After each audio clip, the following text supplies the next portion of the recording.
cenas que a gente viu hoje no Espírito Santo, de caos nas ruas, de arrastões, de roubos, de assassinatos, até de gente comum que não parece ter passagem pelo crime, roubando abertamente à luz do dia, tudo isso é o efeito, é o resultado de quando a instância que detém a supremacia dos meios de violência se ausenta, no caso da greve da polícia.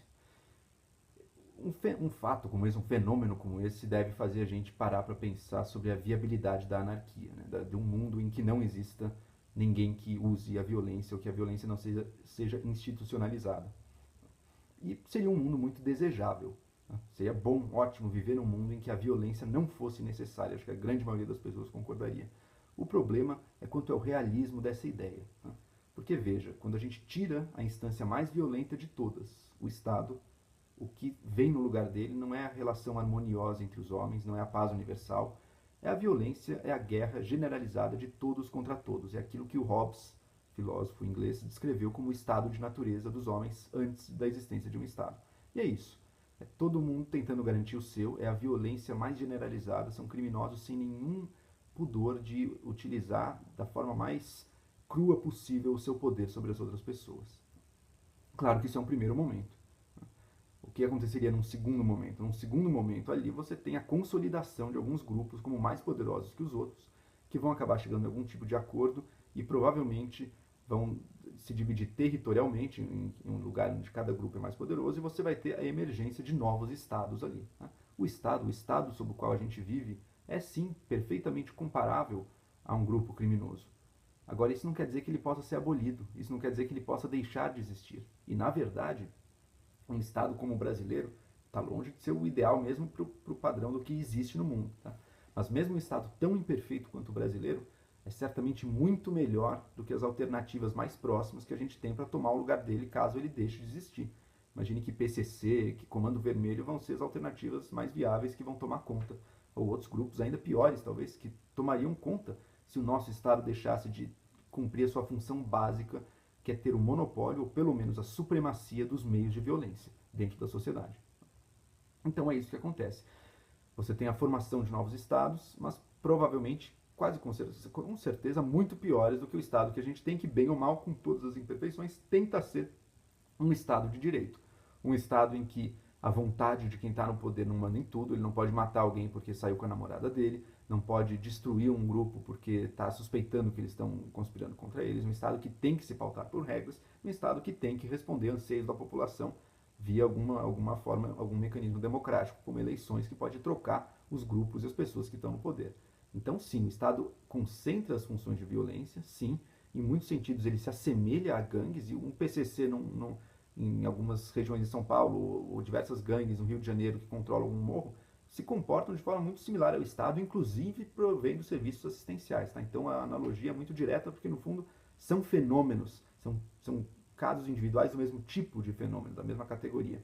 Mas isso não quer dizer que sejam equivalentes. É muito preferível viver sob o Estado brasileiro do que sob qualquer uma dessas gangues. E mesmo o Estado brasileiro poderia ser muito melhor, só comparar com outros estados muito mais civilizados que existam por aí. Então, no fundo, o que sobra para quem gosta de pensar num mundo sem Estado? Quais são as alternativas para isso? Você não pode simplesmente tirar o poder, né? Porque a instância do poder, porque o poder não tolera vácuo. A partir do momento que uma sai, outros tentarão chegar no seu lugar. E isso está, no fundo, arraigado na própria natureza humana. O homem tem muitos desejos no mundo, todo indivíduo é dotado de desejos. Os meios que a gente tem à nossa disposição não são capazes de satisfazer todos os desejos de todas as pessoas. Essa é a primeira parte, portanto haverá conflitos no uso dos recursos. E a segunda parte é que nós temos a capacidade de tirar a vida uns dos outros. E perder a vida nas mãos dos outros é uma das piores coisas que a gente pode imaginar. E isso é o que dá origem à necessidade de algum tipo de, para a maioria das pessoas, a necessidade de algum tipo de organização que controle isso e que mitigue isso, e que dê para você dormir em paz à noite, sabendo que, por mais que alguém tenha capacidade de tirar sua vida, a pessoa está num regime tal que ela vai sofrer consequências tão sérias que ela vai pensar duas vezes. No fundo, essa é a organização social nossa, esse é o Estado. Talvez seja impossível viver fora disso, impossível viver fora desse dilema, desse problema do poder, porque os homens vão querer poder. O fato da gente poder matar uns aos outros, eu jamais vou querer matar ninguém, você também não, mas pode ter certeza que muitas pessoas vão. e talvez mesmo nós, em outras circunstâncias, descobramos que a gente é capaz disso também. Então, alguém vai ter que estar fazendo esse trabalho sujo.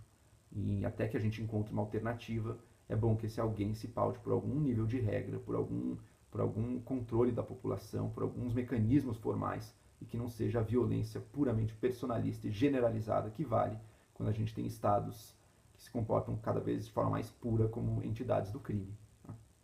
Então é isso, a anarquia no fundo ela tem um desafio tecnológico, que é como, provavelmente sem mudar a natureza humana, porque não dá para mudar, ou talvez um dia possa, mas por enquanto não, como chegar numa situação em que não seja necessário isso, esse poder. Será que se a gente convencer um número grande bastante de pessoas, daria para viver em paz sem isso? Talvez, mas daí tem a dificuldade de você convencer tanta gente. E será que a maioria das pessoas é capaz de viver segundo ideias? Ou a natureza humana sempre fala mais alto do que as crenças? É no fundo o que eu suspeito.